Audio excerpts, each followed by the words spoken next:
By order of the Galactic Federation, you're under arrest. The alien girl was shocked at the ancient temple on Zyos. Hummed with ethereal energy as Lena Vale completed the final preparations for her ritual, her violet skin gleamed in there. Soft light filtering through the temple's high windows, catching on the massive gemstone-encrusted gold necklace. That marked her status as the last Charmonese of the Star Wind. Long platinum white hair cascaded down her back, partially contained by an intricate golden headdress that had been passed down through generations of priestesses. Lena arranged the sacred artifacts on the stone altar, objects of power that had channeled the Force for millennia. Her people had always revered this cosmic energy that flowed through all living things, and as the last priestess of the ancient cult, it was a sacred duty to maintain the balance. Great ancients, as she whispered, her bright red lips forming the words of power as her slender fingers traced patterns in the air. I call upon the eternal Force to bless our world and guide our. The temple doors crashed open with a thunderous boom that echoed through the sacred chamber. Lena's concentration shattered the delicate threads of psionic energy she'd been weaving, dissipating like smoke in a hurricane. By order of the Galactic Federation, you're under arrest for illegal use of Class 5 psionic energy. The voice was deep, commanding, and unmistakably human. Lena froze, her bright blue eyes widening as they fixed on the intruder. He stood tall and imposing in the doorway, a solidly built human male with dark hair and stubble shadowing a strong jaw. His tactical uniform bore the insignia of the Federation Enforcement Division, and the technological device in his hand emitted a soft pulsing glow as it scanned the room. This is a sacred ceremony, Elena said, struggling to keep her voice steady. You have no right to interrupt the ancient rites of Zyos. The human's expression remained impassive as he stepped further into the temple, his heavy boots echoing on their stone floor. I have every right. Your planet signed the Federation Accords 3 standard months ago. All use of Class 5 psionic energy requires proper licensing and oversight. Our traditions predate your Federation by thousands of years. Lena countered, her hands instinctively moving to protect the sacred artifacts on the altar. The Force is the cornerstone of our identity, our cosmic purpose. The lore doesn't make exceptions for tradition. He approached with measured steps, the scanner in his hand beeping more rapidly as he neared the altar. Commander Jack Richards, Federation Enforcement, I need you to step away from the altar and come with me for processing. Lena's mind raced. How could Federation lore stand above the will of the ancients? This was more than an accusation, it was an affront to her faith in her world. Yet the human Commander Richards showed no sign of backing down. And if I refuse, as she challenged, drawing herself up to her full height, though she still stood a head shorter than the human. A hint of something, perhaps admiration, flickered across his face before his professional mask returned. Then I'll be forced to take you in anyway, and add resisting arrest to the charges. His eyes softened slightly. Look, I'm just doing my job. Make this easy on both of us. For a moment Lena considered summoning their Force to defend herself, but she knew that would only confirm his accusations. Instead, she lifted her chin defiantly. Very well, Commander, but know this: what you call illegal use is my sacred duty. And this isn't over. Jack Richards nodded, producing a pair of restraints that hummed with energy dampening technology. It never is, he muttered almost to himself. Hands out, please.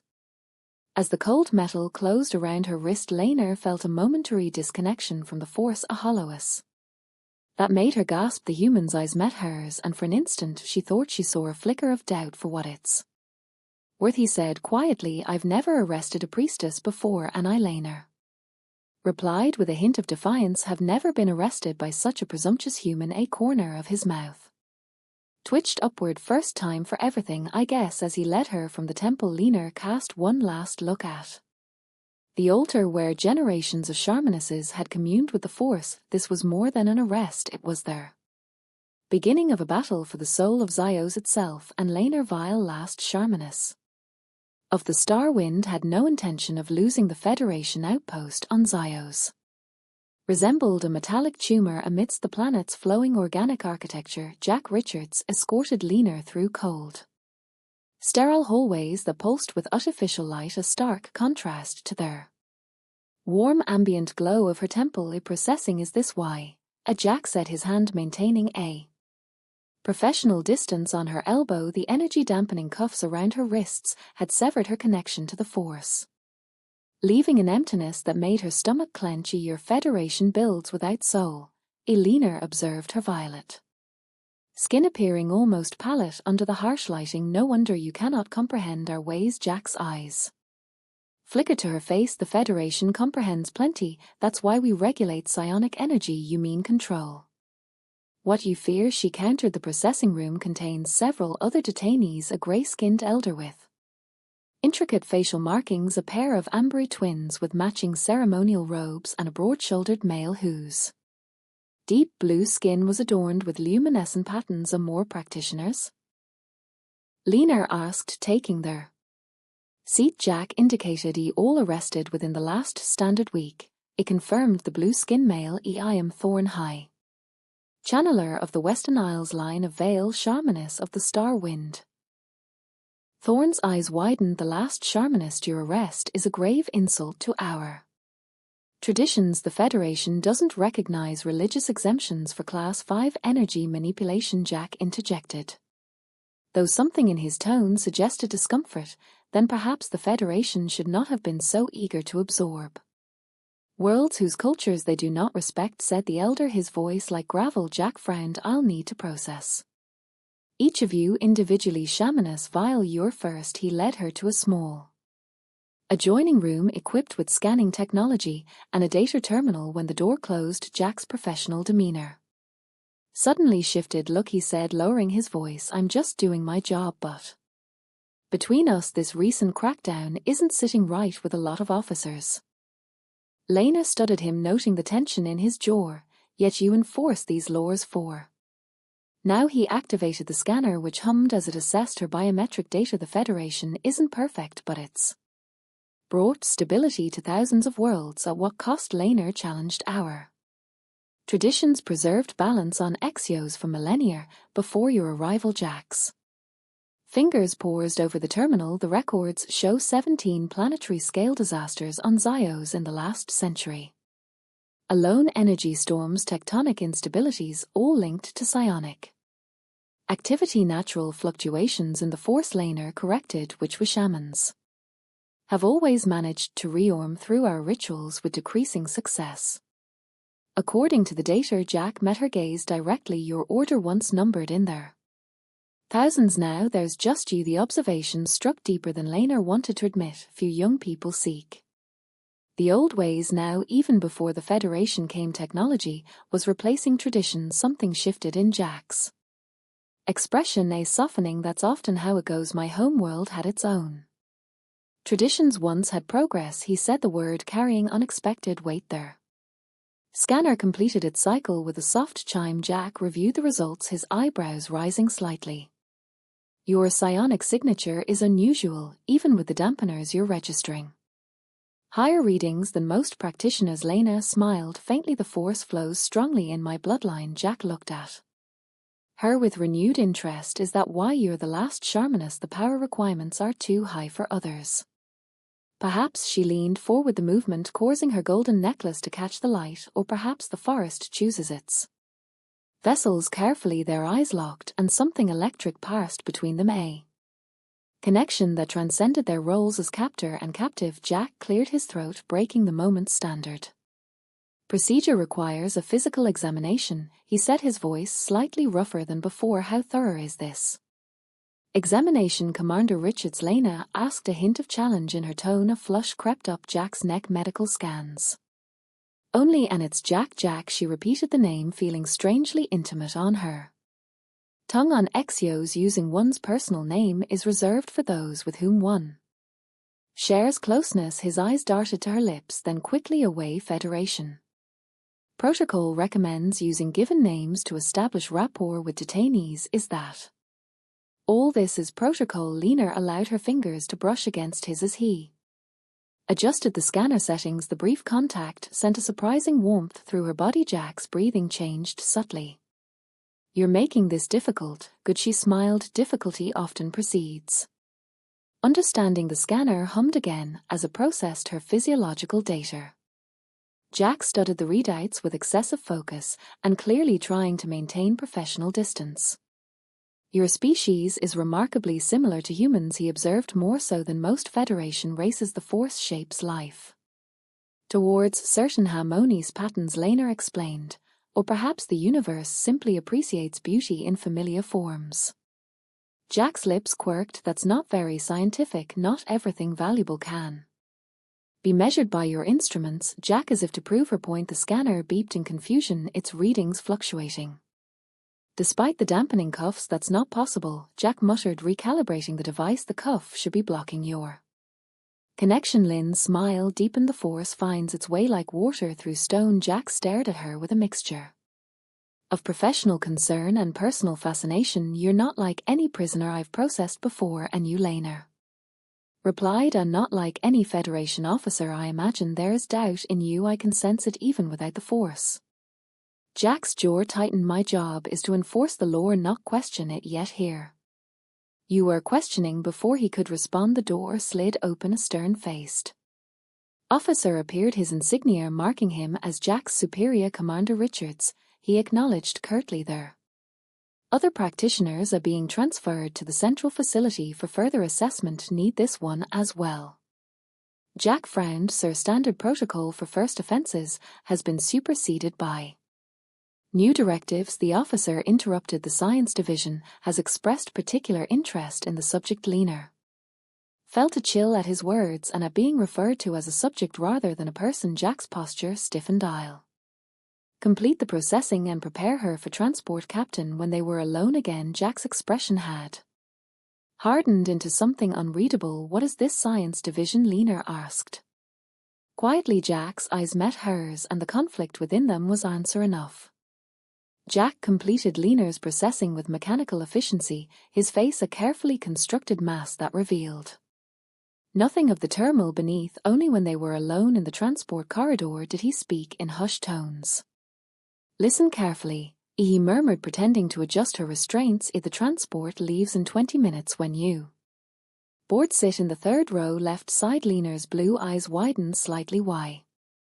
"Just do it." His fingers lingered on her wrist, the touch sending an electric current between them. "And whatever happens, act surprised." Before she could question him further, two security officers approached to escort her to the holding area. Jack nodded professionally and walked away, his broad shoulders rigid with tension. The holding area contained the other practitioners she'd met earlier. Thorn, the blue-skinned channeler, acknowledged her with a subtle nod. "The Sharmanist joins us for their journey," he said quietly. "The Federation collects quite the assembly of heretics."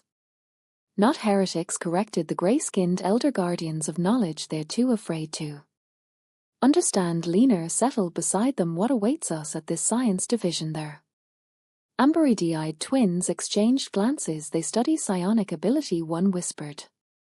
"To weaponize them or neutralize them," added the other. A chill ran down Lena's spine. The Federation didn't just want to regulate the Force, they wanted to control it completely. When the transport arrived, Lena remembered Jack's instruction and took the specified seat. The vehicle was larger than she expected.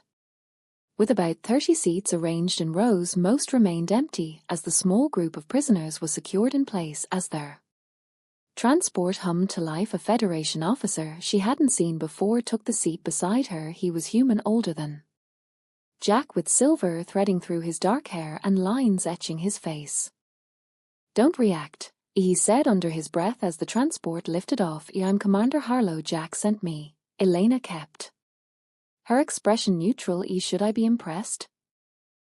"You should be grateful. There are those within the Federation who don't agree with the recent crackdown on cultural practices." His weathered hands moved subtly and she felt her restraints loosen, though they remained visibly intact. "We call ourselves the Cultural Preservation Initiative. Officially, we're a research division. Unofficially, your resistance line of finished understanding." Dorning, Harlow's mouth twitched. "We prefer formers." Their Federation's principles are sound, it's the implementation that's gonna stray. The transport banked, offering a panoramic view of the Xyloian capital, a harmonious blend of ancient spires and modern structures that somehow managed to coexist without discord. Jack has arranged a detour, Harlow continued. Instead of the science division, you'll be meeting with Councillor Naren of the Xyloian Planetary Government. Laner couldn't hide her surprise. The First Minister's chief advisor. Why would he meet with an arrested criminal? Because your arrest has caused quite the diplomatic stir. The Accords guaranteed religious freedom, and many view their Federation's interpretation of dangerous psionic activity as overreaching. Harlow's eyes crinkled. Plus, Jack can be very persuasive when he believes in something or someone. Laner thought, warmth spreading through her at the realization of what Jack was risking for her. What about the others? She asked, nodding toward her fellow practitioners. All part of their plan. A unified front of cultural leaders makes a stronger case. Harlow checked a small device on his wrist. We land in 5 minutes. Remember, act surprised. Their transport descended toward a secluded landing pad adjacent to a gleaming governmental complex. As they touched down, the doors opened to reveal not the expected science division security team, but a delegation of Sloyan officials in formal attire. At their center stood Jack, now dressed in a Federation diplomatic uniform that accentuated his powerful build. Their eyes met, and the intensity in his gaze made her breath catch. What is the meaning of this? Demanded the transport's captain, clearly not part of the plan. A distinguished Xyloian stepped forward. I am Councillor Naren. By authority of the Planetary Charter, I am invoking Article 7 of the Federation Accords, which grants member worlds their right to review cases involving cultural heritage. The captain sputtered, these prisoners are bound for the science division by direct order, which is superseded by planetary sovereignty in matters of a cultural significance. Jack interrupted smoothly. The documentation has been filed and approved. The practitioners are remanded to Xyloian custody pending review. The legal maneuvering was impressive, but Laner could see that Captain wasn't entirely convinced. Then Jack played his final card. You're welcome to contact Federation Command to dispute the transfer, he said, his tone suggesting this would be an extremely unwise career move. I'm sure Admiral Kansankade would be delighted to be disturbed during their galactic summit for a jurisdictional dispute. The captain's resistance crumbled with poor grace. He ordered their prisoners released to the Xyloian delegation. As her restraints were removed, Laner maintained her facade of surprise, though her heart raced with admiration for Jack's audacity when he approached to formally transfer her custody. Their fingers brushed, and the contact sent a jolt through her that had nothing to do with psionic energy. Commander Richard, as she acknowledged, infusing her voice with appropriate coolness. This is unexpected. The Federation values diplomatic solutions. She vile, he replied, his official tone belied by the heat in his eyes. Councillor Naren has arranged accommodations while your case is reviewed. The accommodations proved to be a luxurious diplomatic residence within the governmental complex. As the other practitioners were settled in separate quarters, Jack personally escorted Laner to her assigned rooms. You've taken quite a risk, she said, when they were finally alone. For someone you barely know, Jack's professional mask slipped, revealing the intensity beneath. I know enough what the Federation is doing. It's wrong. Your traditions deserve protection, not persecution, and yet you wear their uniform. Sometimes the best way to change a system is from within. He moved closer, the space between them charged with unspoken tension. The Cultural Preservation Initiative has been building a case for months. Your arrest just accelerated our timeline. Laner studied him, seeing beyond their uniform to the man beneath, a man of principle and unexpected depth on Exios. We believe the Force draws together those who are meant to meet. Is that what this is? Jack's voice roughened as his gaze dropped to her lips. Either Force, perhaps. She stepped closer, eliminating the last distance between them. Or perhaps it's something even the ancients didn't fully understand. When their lips finally met, it was like two stars colliding, heat and light and cosmic inevitability. Jack's Arms encircled her strong and sure as if he'd been waiting for this moment since he first stepped into her temple there. Kiss deepened, transcending their differences, human and Xylenian federation, an ancient cult revealing the universal truth that some connections defied explanation or regulation when they finally parted. Breathless and transformed, Jack rested his forehead against hers. I should go. The Chancellor is expecting my report, and we have a long fight ahead, Laner traced the line of his jaw, marveling at the strange path that had brought this remarkable human into her life. Will you return tonight? His smile held promise and desire in equal measure. He tried to stop me. Dawn broke over the Zalosian capital, bathing the diplomatic quarter in amber light. Lion awoke to find Jack's arm draped protectively across her violet skin, his steady breathing warm against her neck. Last night had been a revelation, their bodies finding a harmony that transcended their different worlds. The force flowed between them in ways she'd never experienced with her own kind. She traced the contours of his muscular shoulder, marveling at the differences between them. Human skin so much warmer than Zyosian, radiated heat like a living furnace. No wonder humans had conquered the stars. They burned from within. Jack stirred his dark eyes, opening to find hers morning. He murmured, voice rough with sleep, you're staring. Observing, she corrected with a smile, humans are fascinating specimens. He laughed, pulling her closer. Is that what I am? A specimen, a remarkable one. Her fingers traced the stubble along his jaw. On Silo's physical union is considered a merging of energies, not just bodies. Last night was illuminating, that's one word for it. His eyes darkened with remembered pleasure. Though I'd go with mind-blowing myself, your Federation colleagues would be scandalized. Laner teased, fraternizing with a criminal. Jack's expression grew serious. You're not a criminal, and after today's meeting with the Council, everyone will know it. The mention of the Council meeting broke the intimate spell. Reality intruded. They weren't just lovers, but representatives of worlds in conflict with the fate of Xyloian traditions hanging in the balance. I should prepare, Laner said, reluctantly extracting herself from his embrace. The Council will expect a formal presentation on the ancient cult's practices. Jack watched her move across the room, admiration evident in his gaze. Chancellor Naren arranged access to the planetary archives. He thought you might want to reference historical precedents. Wise man. Laner gathered her ceremonial robes. The archives contain records dating back to the first landing.